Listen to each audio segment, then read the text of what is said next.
Əziz bilgələr, hər vaxtınız xeyirli olsun. Bugün keçirilmiş imtahanların izah videosunu çəkirik sizlə bir yerdə. Daha doğrusu mən çəkirəm, siz də izləyəsiniz. Ehtimal edirəm ki, mən bu videonu paylaşanda artıq etalonlar çıxmış olacaq. Bəzi səbəblərə görə hamıdan qabaq paylaşa bilmədim. İkinci qrupa baxırıq, A variantına baxırıq. Məsələ cavabların çıxardılması yox, niyə bu şəkil olduğunu ona görə izaha çəkirik. Deməli 61-ci sualda bizə sxem verilir və sxemin şərtinə diqqətlə baxırıq. Orada deyir ki, Bizans dövlətinin sxemdə verilən dövlətlərlə ümumi cəhətlərini müəyyən edin. Birinci Göytürk dövlətinə Sasanlərə qarşı müharibə aparması hər ikisində var. 6-cı əsrdə hər ikisi mübarizə aparıbdır. Bizans hətta 532-ci ildə Sasanlərlə müqavilə imzalayıbdır. Birinci Göytürkdə elə Axund dövlətinin parçalanmasından sonra mübarizə və Soqdiana vilayətini götürür. Xalqların böyük köçü 4-7-ci əsrləri əhatə edibdir. Xalqların böyük köçü dövründə hər ikisi yaranıbdır. Bizans 4-cü əsrdə yaranıbdır. Birinci Göytürk 6-cı əsrdə yaranıbdır. Və hər iki dövlət, yəni çox oxşar xüsusiyyət sayıla bilər. Çinin asala salması birinci Göytürkə aid xüsusiyyət olsa da, Bizansla oxşar xüsusiyyət olmadığı üçün bu variantı götürmürük. İkinci hissədə Hindistana yürüş edilməsi Axund dövlətində olsa da, Bizansda olmadığı üçün oxşar variant kimi götürmürük. Göytürklərin hücumuna məruz qalması. Deməli, burada hər ikisi dediyimiz kimi Göytürklərin hücumuna məruz qalıbdır. Bizansı bayaq dedim, onsuz da İslami xan yürüş eləyir, sonra müttəfiq olurlar. Axundlarda isə bu 567-də bölüşdürmə zamanı. Bunu oxşar kimi götürə bilərəm. 4-cü əsrdə yaranması, bəli, hər ikisi 4-cü əsrin hətta ikinci yarısı yaxud sonlarına doğru yaranmışdır. Burada oxşar xüsusiyyət götürülə bilər. Albaniya dövlətinə baxıram. Rəşidi xəlifələrin qoşuna qarşı mübarizəsi. Albaniya dövlətində Rəşid xəlifələrlə Kadisiya Ktesifon döyüşü mübarizəsini götürmək olar. Bizansdakı Rəşid xəlifələrlə mübarizə aparıb və Suriya, Fələstin, Misiri itiribdir. Səlcuq hücumları Bizansa aid olsa da Albaniyanın özünə aid deyil. Atillaya xərac verilməsi Bizansa aid olsa da Albaniya dövlətinə aid olmadığı üçün götürmürük və yekunda cavabımız burada olur C variantı. Növbəti sual 62-ci sual dostlar. 62-ci sualda ibtidai icma quruluşunun paleolit və mezolitin üçün oxşar xüsusiyyətlər istəyir. İstehlak təsərrüfatının mövcud olması, bəli, hər iki dövrdə mövcud olmuşdur. İstehlak təsərrüfatının yığıcılıq, ovçuluq sahələri aiddir. Qadınların cəmiyyətdə mühüm rol oynaması üst paleolitdən erkən tunca qədər davam edib və bu hər iki mərhələyə düşür, götürürük. İnsanların mağaralarda məskunlaşması, bəli, hər iki dövrdə mağaralarda məskunlaşma var idi. Ona görə götürürük. Kiçik ölçülü mikrolit əmək alətlərindən istifadə mezolitdən başlayıb deyə paleolitə aid deyil, götürmürük. Əkinçiliyin əsas məşğuliyyət sahəsi əslində neolitdə olur. İbtidai forması mezolitdə başlayıb deyə paleolitdə elə də belə də yoxdur deyə götürmürük. Yekunda cavabımız olur B variantı. 1787-ci ildə qəbul edilmiş ABŞ konstitusiyasına əsasən uyğunluğu müəyyən edin deyir. Qanunverici hakimiyyət icra hakimiyyətinin işini yoxlama səlahiyyətinə malik olması variantı düzdür. Yuxarı palatanın nümayəndələr palatası adlandırması səhvdir. Əksinə aşağı palata nümayəndələri, yuxarı palata senatı idi və konqres adlanması düzdür. Birə aiddir AC. İkinci hissədə deyir ki, icraedici hakimiyyət prezident tərəfindən rəhbərlik edilməsi düzdür. Ömürlük seçilməsi səhvdir. 4 ildən bir seçilirdi. Veto qoyma hüququnun olmaması səhvdir. Veto qoyma hüququ var idi. 3-ə məhkəmə hakimiyyətinə qanunların konstitusiyaya nəzarət edir, uyğunluğuna nəzarət edir. Bu düzdür. Birbaşa xalq tərəfindən seçilməsi səhvdir. Çünki prezidentlə senatın iştirakına, bir yerdə iştirakı nəticəsində seçilirdi. Hərbi qüvvələr rəhbəri isə prezidentin səlahiyyətində idi. Yekunda 3-cü sualımızda cavab olur A variantı. Dostlar, 64-cü suala baxırıq. 64-cü sualda deyir, uyğunluğu müəyyən eləyin. 13-cü əsr Azərbaycan şəhərləri veribdir. 1-ilə işarələnmiş şəhər Dərbənddir, 2-ilə işarələnmiş şəhər Təbrizdir, 3-ilə işarələnmiş şəhər Şamaxı şəhəridir və şərtə diqqətlə baxmalıyıq. Burada 13-cü əsr Azərbaycan şəhərləri dediyi üçün A bəndində deyir Səlcuqların hücumuna məruz qalması. Səlcuqlar bildiyimiz kimi 11-ci əsrdə Azərbaycana hücum edib. Onu əslində çıxdaş eləməli idik dostlar. Onu çıxdaş elədikdə elə cavabımız çıxırdı ümumilikdə E variantı. Burada deməli digər variantların da uyğunluğunu yoxlamalıyıq biz təbii ki. Bir-ilə işarələnmiş Dərbənd şəhərinə aid nə deyir? Deyir ki, Monqollar tərəfindən tutulmasına Azərbaycanın işğalı başa çatdırıldı. 1239-cu ildə baş vermiş hadisədir. Doğrudur. Təbriz şəhərinə deyir ki, 25-ci ildə Cəlaləddin ordusu tərəfindən tutulmuşdu. Doğrudur və bunun nəticəsində Atabəylər Eldənizlər dövləti süqut elədi. Şamaxı şəhərinə aid birinci yürüş zamanı dağıdılmışdı. Bəli, Gəncədən xərac alandan sonra Monqollar hirsin gəlib Şamaxıdan çıxırlar. Yekunda 64-cü sualda cavab olur Y variantı. 65-ci sualda Eldənizlər hökmdarı Qızıl fəaliyyət dövrü üçün xarakterik deyil. Burada xarakterik olmayan hadisəni seçmək ümumiyyətlə Qızıl Arslan 1186-1191-ci illərdə hakimiyyətdə olmuşdu. Həmədan vuruşmasına qalib gəlməsi 1190-cı ildə bu doğrudur. Siyasi vəziyyətin möhkəmlənməsi də doğrudur. Paytaxtın Həmədan şəhərinə köçürülməsi səhvdir dostlar. O Məhəmməd Cahan Pəhləvanın dövrünə aid bir xüsusiyyətdir. Cavabımız C variantı olur. Feodallara qarşı mübarizə və Şirvanşahların yenidən asılı salınması doğru variant olsun. Baxımırıq ona, cavabımız yekunda olur C variantı. 66-cı sual əslində biraz diqqət ediləsi sualdır. Nəyə görə? Şərtdə deyir ki, 19-un 40-cı illərində həyata keçirilmiş sosial-iqtisadi tədbirlərə aiddir. Dostlar, burada sosial-iqtisadi sözünü qaralamaq lazım idi. Çünki komendant idarəsinin ləğv edilməsi 40-cı il qərarına əsasən, 10 aprel qərarına əsasən olsa da, amma sosial-iqtisadi deyil idi. O siyasi tədbir idi. Ona görə bu doğru verilməmişdi. C variantıdır. Xəzər vilayətinin mülkədarlarının tiyul torpaqları müsadirəsi. Bəli, 41-ci ildə başladılar müsadirəyə, sonra 42-də dayandırırlar, 43-də Ali Müsəlmanlığı kimi tanıyırlar bunları. Eyni zamanda Qazax Şəmşədli Borçalı torpaqlarının müsadirə olması da eyni dövrə aiddir. Mülkədar tabesi D variantında deyir ki, adlanması 46-cı il 6 dekabr reskriptinə aiddir.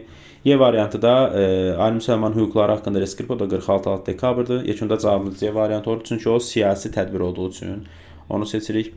67-ci sual rahat sual idi. Fransa və İngiltərənin uyğunluğunu müəyyən eləməliydik. Böyük Azadlıqlar Xaritəsi 1215-ci ildə İngiltərəyə aid xüsusiyyətdir, gedir 2-yə. Sərhəd yürüşlərində iştirak etməsi hər ikisinə aiddir. 3-cü sərhəd yürüşündə krallıq formasında iştirak ediblər. Azinkurda qələbə İngiltərəyə aid xüsusiyyətdir. 1415-ci ildə baş vermişdir. Bu da gedir 2-yə. 100 illik müharibədə iştirak hər ikisinə aiddir. Jaklar üsyanının baş verməsi isə 1358-ci ildə Fransa krallığına aiddir. O da gedir 1-ə. Deməli, yekun cavabımız olur 67-də D variantı, uyğunluğu müəyyən edəndən sonra. 68-ci sualda deyir ki, 1-ci Dünya müharibəsi illərində Cənubi Azərbaycanda 1-ci Dünya müharibəsi illərini qeyd edirik. 1914-cü ildən 18 noyabrın 11-nə qədər davam eləmişdi. Milli hökumətin süqutu 20-ci ilin sentyabrıdır, bu düşmür. 21 Azər hərəkatının baş verməsi ümumiyyətlə 2-ci Dünya müharibəsi dövründən sonraki dövrə aiddir. Hətta o 2-ci Dünya müharibəsində də düşmür. Pişəvərin milli hökumətin təşkil edilməsi də yenə 2-ci Dünya müharibəsindən sonraki dövrə aiddir. O 2-ci Dünya müharibəsində düşmür. Çünki 45-ci dekabrın 12-sidir. Müharibəsi sentyabrda qurtarıb 45-ci ildə. Xiyabaninin milli hökumətin yaratması o da 20-ci ildə baş vermiş hadisədir. Ona görə bu da 1-ci Dünya müharibəsi illərinə düşmür, amma Xiyabaninin rəhbərliyi ilə ADP-nin təşkil edilməsi 1-ci Dünya müharibəsi illərində idi. 17-ci ilin avqustunda baş vermiş bir tədbirdir. Hətta burada mərkəzi komitə də yaradılır, onda sədri olur elə Xiyabaninin özü. Yekunda 68-də cavabımız olur Y variantı. 69 rahat sual idi dostlar. Ərəb xilafətinə Böyük Səlcuq dövlətinin tarixinə aid ümumi cəhətlər istəyir. Azərbaycan özlərinə tabe etmələri hər ikisində var. 7-ci əsrdə Azərbaycan böyük bir hissəsini 705-ə tamamilə ərəblər tabe eləyirlər. 1066-da Səlcuqlar Azərbaycanı tabe eləyirlər. Sinə yürüş, Ərəb xilafətinin Sinə toqquşması olsa da Səlcuq dövlətinin Sinə toqquşması yoxdur. Qərbi Avropaya yürüş Ərəbdə olduğu halda Səlcuqda yoxdur, amma xidmətə görə hər ikisi iqta verirdi. Doğru cavab 1-4 D variantı. Bunu əksər uşaqlarımız doğru yazmışdı. Bəlkə ikinci qruplar üçün 2-3 üçün ümumiyyətlə verilmiş ən ağır suallardan biri elə bu 70-ci sualdır. Heydər Əliyevin Fransa səfərindən söhbət edir burada. Mətni oxuyursunuz və deyir ki, mətndə verilən səfərə əsasən Azərbaycan Respublikası ilə bağlı hansı ifadə yaxud ifadələr doğrudur. Bu şəkildə yazılıb, biri də ikisi də düz ola bilər. 90-cı ildə qəbul edilmiş Paris xəritəsinin imzalanması, bəli 93 dekabrında Fransaya səfər həyata keçirilmişdi. Bunun nəticəsində Paris xəritəsini imzalamışdı. Bir də Azərbaycan BMT-nin nizamnaməsinə əməl edəcəyini təsdiqləmişdi. Bəli, bu da həmin xəritənin imzalanması ilə beynəlxalq hüquqa, BMT-nin qayda qanunlara, nizamnaməsinə əməl edəcəyimizi təsdiqləmişdik. Amma məsələn, burada ATƏT-in Minsk qrupuna qoşulması məsələsi. ATƏT-in Minsk qrupu söhbəti ümumiyyətlə 92-ci ildədir. ATƏM-ə qoşulmuşduq. Biz sonra 94-cü ildə Minsk qrupunun həmsədrlər təsisatı yaradılmışdı. Yəni, bu Fransa səfərindən əlaqəli bir şey deyil. Bir də qətnamələrin qəbul edilməsi məsələsi var. Qətnamələrin qəbul edilməsi Fransa səfərindən əlaqəlidir. Yəni, 93-cü ildə həyata keçirilmiş olsa da, qətnamələrin böyük bir hissəsi məsələn Əbülfəz Əliyevin, yəni Əbülfəz Elçi bəyin dövründə düşən hadisədir. Hansı ki, məsələn, orada qətnamələrin əsası Kəlbəcərlə bağlı qəbul edilmiş qətnamə idi. Bu Əbülfəz Əliyevin dövründədir. Digərləri isə Heydər Əliyevin Ali Sovetin sədri olduğu dövrdə qəbul edilmişdi. Yəni, bunun Fransa ilə yekunda əlaqəsi yoxdur dostlar. Cavabımız 70-də D variantı olur. 1 və 2-ci doğru cavab olur. 71-i oxuyuruq dostlar. Deyir ki, 40-cı ilin yazında Alman ordusu Danimarkanı, sonra isə Norveçi ələ keçirdi. Az sonra Hollandiya Belçika təslim oldu. Alman qoşunları Kale limanı ələ keçirib İngilis-Fransız qoşunlarını Dünkerkdə sahilə sıxışdırdılar. Deyir, bu addımı atmaqla Almaniya Lokarno konfransında hansı öhdəliyi pozmuşdu? Molotov-Ribbentrop paktının şərtləri ümumiyyətlə Locarno konfransından sonra baş vermişdi. Bu Locarno konfransı haqqında məlumat vermək lazım gəldi. 25-ci ildə baş tutmuşdu Locarno konfransı. Burada köhnə kitabla desək, Reyn təminat paktı imzalanmışdı. Tərəflər bir-birlərinin sərhədlərinə hücum etməyəcəyini, yəni sərhədlərin toxunulmazlığını garantiləmişlər. Eyni zamanda deyildilər ki, sonra problemimiz olsa qardaş oturaq sülh yolundan həll edək. Avstriyanın ərazi bütövlüyünün təminat alması söhbəti Streza konfransındaydı. Bu da Locarnoya aid xüsusiyyət deyil. Reyn bölgəsinin hərbsizləşdirilməsi hər iki sahili bu Almaniyanın imzaladığı Versal sülhünə əsasən göstərilmişdi. Silahların azaldılması haqqında konvensiya məsələsi isə bu da yenə Versal sülhündə Almaniya belə deyək ki, dayadılmış bir maddə idi, amma Y variantımız dediyimiz hadisəyə aid olduğu üçün yekun cavabımız olur Y variantı. 70-ci sualda dostlar, Albaniyanın 6-cı əsrin 2-ci yarısı tarixinə aid, yəni 550-dən sonra Mehranilər 630-da gəlib hakimiyyətə, bu 7-ci əsrin 1-ci yarısı düşmür. Yerli hökmdarlar tərəfindən idarə edilməsi bu dövrdə 510-dan ümumiyyətlə 629-a qədər Sasani mərzbanları idarə edir. Yerli hökmdarlar olmayıblar, bu da düşmür. Şimal canişinliyinə daxil edilməsi bu doğru cavabdır. Bayaq dediyimə aiddir, həmin dövrdür. Müsəlman olmayanlardan cizyə vergisinin alınması, dostlar, Sasani dövrünə bir əlaqəsi yoxdur. Yəni 6-cı əsrin 2-ci yarısına əlaqəsi yoxdur. O Ərəb ağalığı dövrünə aid bir şeydir. Yəni burada yekunda cavabımız olur yalnız 3, o da olur Y variantı. 73-cü suala baxırıq. 73-cü sualda deyir ki, Nadir Şah Əfşar və Qubalı Fətəli xana aid oxşar xüsusiyyətləri müəyyən edin. 73-cü sualda deməli Rusiya dövlətləri ilə danışıqların aparılması, bəli, oxşar xüsusiyyətdir. Niyə? Nadir Şah Əfşarın dövründə deyir ki, hərb donanma yaratmaq üçün İngiltərə, Hollandiya və Rusiya ilə danışıqlar aparılmışdı. Qubalı Fətəli xandakı həm Cavdüşan döyüşündə Rusiya ilə danışıqları vardı, həm də bu cənuba doğru yürüşü zamanı ümumiyyətlə onun Rusiya ilə münasibətlərə xələl gəlməsin deyə diqqətli olub gedirsin. Situasiyada həmin mövzuya qaydacı geri çəkilmişdi. Və bir də dostlar, vergi sahəsində islahatın keçməsi hər iki hökmdara aid oxşar xüsusiyyətdir. Vergilərin yığılması alınır, deməli vilayət hakimlərindən, kənd xudalara, naiblərdən alınır, kənd xudalara tapşırılır. Nadir Şah Əfşar da vergilərin yığılmasında qayda qanun yaratmışdı, hətta verginin pulla yığılması istiqamətində tədbir görmüşdü. Yəni bu vergi islahatı keçiriblər. Azərbaycan adlı inzibati bölgünün yaradılması Nadir Şahın dövrünə düşür, amma Fətəlidə belə bir şey yoxdur. Osmanlı sülh Nadirdə var, Fətəlidə yoxdur. Yekunda cavabımız olur 73-də A variantı. 74-cü sual əslində rahat sualdır, amma biraz diqqət ediləsi sual. Deyir ki, Qaraqoyun dövlətinin Teymur dövlətindən oxşar, Səfəv dövlətindən fərqli xüsusiyyətlərini. Birincisi, Osmanlı dövlətinə Qaraqoyun dövləti müharibə aparmayıbdır. Bunu yadımızda saxlamalıyıq da, yəni bilməliyik biz bunu sözsüz ki. Birinci İbrahimlə mübarizə aparması Qaraqoyun dövlətində var. Məsələn, 1412-ci ildə Kür döyüşündə var. Teymuri qoşunlarla Teymur dövlətindən oxşar xüsusiyyəti ola bilər. Məsələn, 1405-ci ildə biz bilirik ki, digər Kür döyüşündə Teymurilər 1-ci İbrahimlə mübarizə aparmışlar. Səfəvi dövləti 1501-də yaranan 1-ci İbrahim sağda ölüydü onda dostlar. Yəni bu Teymur ilə oxşar, Səfəvi ilə fərqli xüsusiyyəti, Səfəvidən fərqlidir. Götürürəm mən bunu. Bayandurlu sülaləsinin qüvvələrinə qarşı mübarizə aparılması. Baxın dostlar, Qaraqoyunlu dövlət Bayandurlu sülaləsinə qarşı Muş döyüşündə mübarizə aparıbdı. Sonra Teymuri dövlətindən oxşardımı? Bəli, 1468-69-cu illərdə mübarizə aparıbdı. Sonra Səfəvi dövləti Bayandurla mübarizə aparıbmı? Hə, aparıb. Vaxt 1500-cü ildə Almabulağı döyüşündə dövləti idi. Yəni bu Səfəvdən fərqli olmadığı üçün götürmürük bunu. Şeybanilərə qarşı mübarizə Qaraqoyunda belə bir şey keçməmişik. Bu Teymuriyə aid xüsusiyyətdir, Səfəviyə aid bir xüsusiyyət, amma Qaraqoyuna yox. Uzun Həsənin qoşunları tərəfindən məğlub edilməsi. Qaraqoyunu dediyim kimi Muş döyüşündə məğlub edilib Uzun Həsənin qoşunları tərəfindən. Teymurla oxşar xüsusiyyəti, Teymurda bayaq adın qeyd elədiyim illərdə, yəni illərin qeyd elədim dövrdə, həyəcanlıyam deyəsən məndə. 1468-69-cu illərdə Teymurilər mübarizə aparıbdı, amma Səfəvi dövləti yox, Uzun Həsəndən ümumiyyətlə qarşılaşmıyıblar dövlət ifadəsinə görə. İkincidəki Şeyx Heydər özü Uzun Həsəndən müttəfiq olubdu. Yekunda 74-cü sualda cavabımız olur B variantı. 75-ci sualı oxuyuruq dostlar. 20-ci əsrin 50-ci illəri, 20-ci əsrin 60-cı illəri.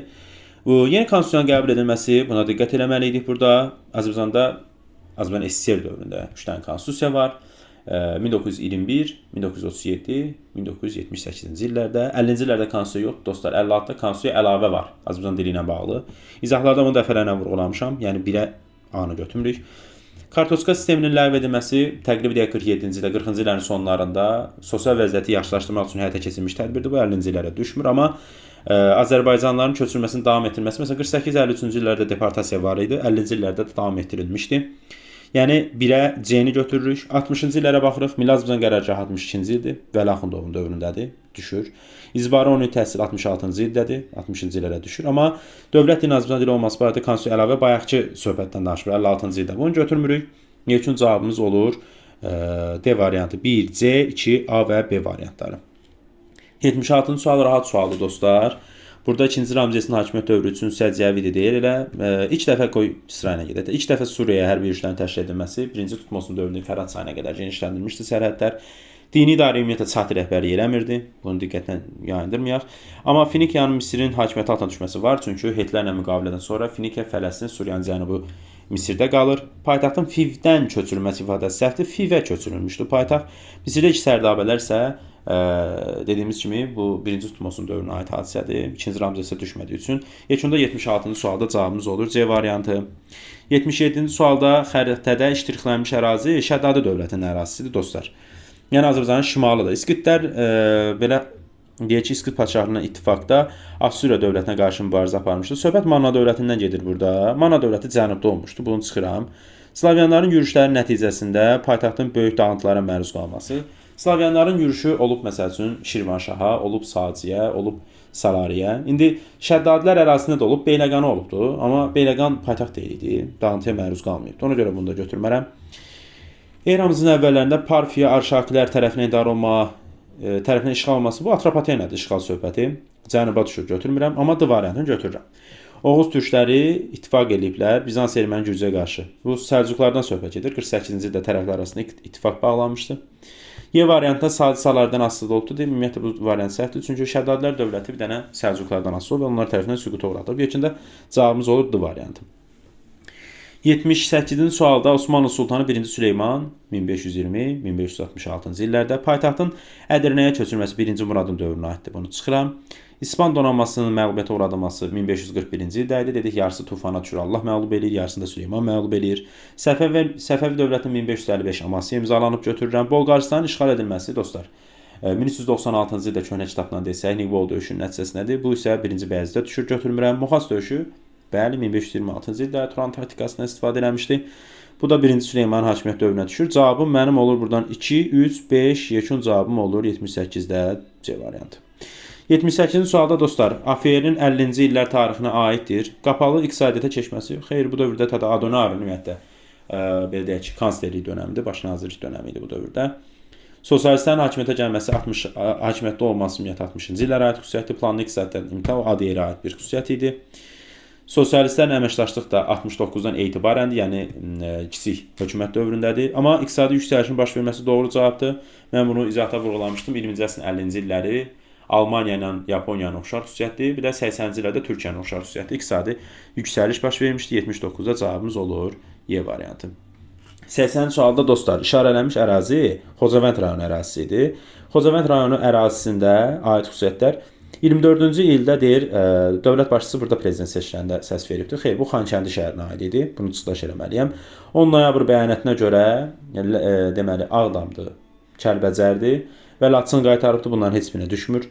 Antiterror ərəfəsində ərazisində sülhməramlı kontingent vardı. Bəli. Ümumiyyətlə sülhməramlı kontingentin olması Xankəndi, Laçın şəhəri, Xocalı ərazisi, Xocavənd ərazisi, Ağdərə ərazisi, Əsgəran ərazisi üçün xarakterik xüsusiyyətdir. Burada da Xocavəndin adını qeyd etdiyim üçün götürərəm. Alban memarlıq abidəsi yerləşir. Bəli, bu da Amaras monastırından söhbət edir. Cavabım olur 3 və 4 Y variantı. 81-ci sual işlənmiş, çiğnənmiş suallardandır. Ulusun və valinin oxşar xüsusiyyətini istəyir. Elə A variantı olur dostlar. Assuriya ilə ittifaqın bərpa edilməsi. Ulusunya 2-ci Sarqın qulaq vurması verir. O validəki atasının Aşerin ölümündən sonra qulaq vurması alır. O ilhamı alır da qulaq vurmasın. 2-ci Sarqın söhbəti validə yoxdur. Ulusunya aid olsa oxşar deyil. Əhəməni dövləti heç birinə düşmür. Urartu tərəfindən işğal edilmiş Manna torpaqlarının qaytarması Ulusun da var, validə yoxdur. 7-nin ikinci yarısında dövləti idarə etməsi validə var, Ulusun da yoxdur. Çünki Ulusunu 685-ə qədər hakimiyyətdə olub, o da birinci yarısına düşür. Cavabımız A variantı olur. Dostlar, 82-ci sualda deyir ki, kəndlərə torpaq verilməsi haqqında qanunun qəbul edilməsinə çalışan Tiberi Graks günahlandırıldı. Yəni, bunu nədə günahlandırıblar? 82-də dostlar, təbii ki, bir dənə məntiqlə biraz ağır sualı, açıq deyim ki, 3-cü qruplara düşən Roma sualı bundan asandı idi. Burada ağır sual salıblar. Baxırıq burada dostumuz qeyd edib ki, imperator olmaq cəhətində. İmperator olmaq cəhəti, yəni bu dövrdə imperiya söhbəti getmirdi. Yəni imperiya harca 2 əsrə yaxın az qala. Ümumiyyətlə Tiberi Graks 133-cü ildə xalq tribunu seçilmişdi. Romada padşah olmaq cəhətində günahlandırırlar onu. Çünki niyə görə? Belə məntiqi cəhətdən də belə çıxış eləyək dostlar. Belə ki, padşahlıq dövrünə son qoymuşdu, respublika dövründə idilər və onlar fikirləşdilər ki, bu belə deyək ki, hakimiyyəti özü tam mənimsəmək istəyir, padşahlıq dövrünü geri qaytarmaq istəyir. Biz də padşahlıq dövründən qurtardığımız üçün dövləti, bu düşmən olur və biz düşmənə qarşı mübarizə aparırıq. Yəni yekunda cavabımız B variantı olur. Digər variantlar da onsuz da səhvdir. Dənə-dənə məncə saymağa ehtiyac yoxdur. Senata arxalanaraq dövlət cərgə etməkdə səhvdir. Yəni məncə bu məntiqli deyil. Təli olsaydı, yəni izah eləyərdim sizin üçün. 83-cü sualda dostlar, xronologiya veribdir. İslam dininin rəsmi din kimi Qızıl Orda qəbul edilməsi 1313-42-ci illər aralığında Özbəyin hakimiyyət dövründədir. Əhmədin Moskva xanlığına yürüş eləməsi 1480-dir. Ukra görüşünü nəticələnəcək. Hülakü ilə Qızıl Orda arasında mübarizə 1258-dən etibarən götürmək Hülakü dövlətin yaranmasından, Təbriz şəhərinin Toxtamış qoşunları tərəfindən tutması isə 1385-ci ildə baş vermişdi. Burada cavabımız olur 3-1-4-2 dostlar. Sonra keçirik. 84-cü sual deyir ki, elm və mədəniyyət xadimlərinin fəaliyyətinə aid doğru sıraları müəyyən edin. Mən dərs dediyim abituriyentlərdə bu mədəniyyət nümayəndələrinin adını soruşanda mənə deyirlər ki, ay müəllim düşmür və gəldi düşdü. Həsən bəy Rumlu, o birinci növbədə 16-cı əsrin tarixçisi oldu. Birinci Təhmasib haqqında əsər yazıbsa bir insan, Əhsən Ətəvarix əsərini yazıbsa, bu 15-ci əsrdə nə gəzir? Bunu çıxmalıydıq. İskəndər bəy Münşi 1-ci Abbasın hərbi yürüşlərində iştirak edib, onun tarixçisi olub. Dünyanı bəzəyən Abbasın tarixində, o birisi sözünü deyəmirəm, tarix alamara nə bilim. Yəni bu doğru variantdır. Bir də Məhəmməd Tahir Vahid 2-ci Abbasın vəziri olmuşdu, həm də Süleyman Şahın da belə deyək ki, tarixçisi olmuşdu. Yəni ondan sonra keçmişdi buna. 2-3 doğru cavabdır. Kəmaləddin Behzad dostlar astronom deyildi, rəssam idi. Burada haqqında danışılan astronom Qiyasəddin Mənsurdur. Yəni cavab burada olur 2 və 3. 85-ci sual. Mən deyərdim ki, bu ümumi imtahanın ən ağır sualıdır. Çünki niyə? 1-ci Aleksandr, 1-ci Nikolay hakimiyyət elərini siz deyin 1801-25, 25-55. Ümumi cəhət istəyir. Fransız qüvvələrinə qarşı mübarizə uşaq həmişə 1-ci Aleksandr fikirləşir. Bu var. Məsələn, Napoleondadır da. Amma 1-ci Nikolayda yadına salmaq istəmir, yaxud sala bilmir ki, Fransızlarla mübarizə aparıbdı. Ha vaxt mübarizə aparıbdı. Krım müharibəsində biz dedik ki, köhnə kitabdan desək Sinop döyüşündən sonra, 53-cü ildən sonra təzə kitabdan dövlətlərin adı saxlanılıb. İngiltərə, Fransa, Sardiniya, Rusiya əleyhinə, Osmanlı tərəfdən müharibəyə qoşulur. 54-cü köhnə kitabdan desək Almaçay döyüşündə Rusları məğlub edirlər. Bu da 1-ci Nikolayın dövründə baş vermiş bir xüsusiyyətdir dostlar. Ona görə yəni siz biri götürürsünüz. Yəni diqqətinizə çatdırdım. Qacar dövləti ilə isə bu açıq götürüləsi variantı idi. Aleksandr 1-ci Rus Qacar, Nikolay 2-ci Rus Qacardan mübarizə aparıbdı. Azərbaycan xanlıqlarına müqavilə imzalanması 1-ci Aleksandrın dövründə məsələn Kürəkçay müqavilələri var. Ondan əvvəl Georgievsk müqaviləsi var idi. Amma Nikolayın dövründə xanlıqlarla müqavilə yoxdur, işğalçılıq siyasəti yürüdülmüşdü. Qara dənizə çıxış uğrunda mübarizə aparması dostlar, bu ola bilməz. Niyə ola bilmir? Çünki 2-ci Yekaterina Qara dənizə çıxış əldə eləmişdi. Sadəcə bu boğazlar uğrunda mübarizə aparıblar Osmanlı ilə. Yəni ikinci bu oxşar xüsusiyyət kimi götürülə bilməz. Qara dənizə çıxış ümumiyyətlə heç birinə götürə bilməz. Ona görə yekun cavabımız olur 1 və 2. 86-cı sualı dostlar, əksəriyyətimiz səhv yazmışıq təəssüf ki. Burada 1-ci Tiflis və Bakı dövrlərinin zamanını yazmalıyıq. Deyək ki, 28 may 18-ci ildən 16 iyuna qədər Tiflis dövrüdür, 17 sentyabr 18-dən 28 aprel 27 aprelinə qədər Bakı dövrüdür. Müəyyən müddət Milli Şuranın fəaliyyət göstərməsini götürərəm. Nəyə götürürəm? Tiflis dövründə onsuz da Milli Şura fəaliyyətə başlayıb da. Yəni daha doğrusu AXC-nin yaranmasından əvvəl fəaliyyətə başlayıbdı mayın 27-sində. AXC düşmür, yəni bunu diqqətinizə çatdırım. Amma Tiflis dövründə Milli Şura qanunverici orqan kimi fəaliyyət göstəribdi. Bəs Bakı dövründə nə vaxtdır? Deyir ki, noyabrın sonlarında Milli Şura hakimiyyətini bərpa edir və noyabrın 20-sində parlamentin yaradılması haqqında qərar qəbul edir dostlar və bu deyək ki, Bakı dövrünə düşən bir hadisədir. Biri götürürəm. Qanunverici orqan olan parlamentin fəaliyyət göstərməsi 7 dekabr 18-dir. Bu Bakı dövrünə düşən hadisədir, lakin Tiflis dövründə belə bir şey yoxdur. Qonşu dövlətlərlə hərbi əməkdaşlıq barədə müqavilə hər ikisində var. Tiflisdə 4 iyun tarixində Batum müqaviləsi Osmanlı ilə, 19-cu ilin iyununda Bakı dövründə Gürcüstanla hərbi müqavilə imzalanmışdı. Xoyskinin rəhbərliyi hökumət təşkil edilməsi, bəli, Tiflis birinci hökumət dövrü Xoyskidir. Bakıda da ki, təşkil edilməsi deyəsən nədir? 3-cü hökumətə götürəsən 26 dekabrı, yəni bu Bakı dövrünə düşür. Amma hökumətin qanunverici səlahiyyətə malik olması dostlar, burada Tiflis dövrünə düşmür. Çünki qanunverici səlahiyyətə malik olan hökumət ikinci hökumət idi. İkinci hökumət 19 iyunda yaranıbdı. 16 iyunda Tiflis dövrü başa çatıbdı. Yəni bunu oxşar xüsusiyyət kimi götürmürük. Cavabımız olur 1, 3, 4-cü. Bəndlər. 87 sual çox asan sualdır məncə. Məhəmməd Xudabəndə 1578-87, 1-ci Abbas 1587-1629, paytaxtın Qəzvindən İsfahana köçürülməsi 1-ci Abbasın dövründə idi, 1598-də. Çıldır döyüşü 1578-dir, Məhəmməd Xudabəndənin dövründədir dostlar. Əhalinin tüfəngçilər qoşun növünün yaradılması Abbasın hərb islahatı nəticəsindədir. Bu da ona görə gedir. 2-yə gedir, 1-ci Abbasa gedir. 70-ci illərin sonunda dövlətin Krım xanının yürüşünə məruz qalması, o birisi qrupda da burada döyüşü, Molla Həsənin döyüşündə Krım qoşunları məğlub edilməsi. Yəni bu düzdür, 78-ci Molla Həsənin döyüşündən danışır. Yəni Məhəmməd Xudabəndiyə aiddir, belə demək istəyirəm. Amma Portuqaliyalıların Hörmüzü ələ keçirərək Səfəvilərin Hind okeanına bağlaması 1-ci İsmailin dövründə baş vermiş bir hadisədir. Burada yekunda cavabım Məhəmməd Xudabəndiyə aid olur Çıldır döyüşü B bəndi, bir də D bəndi, Abbasa aid olur A bəndi, bir də C bəndi dostlar. Situasiyaya gəlirik, partlayış situasiya. Situasiyanın vaxt çox getməsin deyə oxumuram mən. Situasiyada Qubalı Fətəli xanın fəaliyyətindən danışır və burada deyir ki, 28-də deyir ki, xanlığın ələ keçirdiyi Cənub xanlığının adını və xəritədə işarələmiş rəqəmi müəyyən edib yazın. Ümumiyyətlə adını yazmalısan, birinci Ərdəbil yazmalısan ora, 1784-cü ildə yürüş eləyib, rəqəm də yazmalısan 1. Bu aydın. Təbriz yazıb dostumuz burada, təəssüf ki, Təbriz şəhər xanlıq olaraq yerini düz yazıb, amma yəni hadisə olaraq səhv yazıbdı. 89-da deyir ki, Şamaxı Dağıstanlıların hücumundan Şamaxını müdafiə etmək üçün xanlıq Şamaxı ilə nə razılaşmışlar? Yəni razılaşmanın şərti bu olur ki, Fətəli deyir, mən səni Dağıstanlıların hücumundan qoruyacağam, sən də mənə illik xərac verəsən. Razılaşırlar, yəni Şamax xanının hər il xərac ödəməsi. Sonra da nə bilim, Şəkil Hüseyn xan Şamaxlılara deyir ki, ödəməyin, ondan sonra qırğın düşür.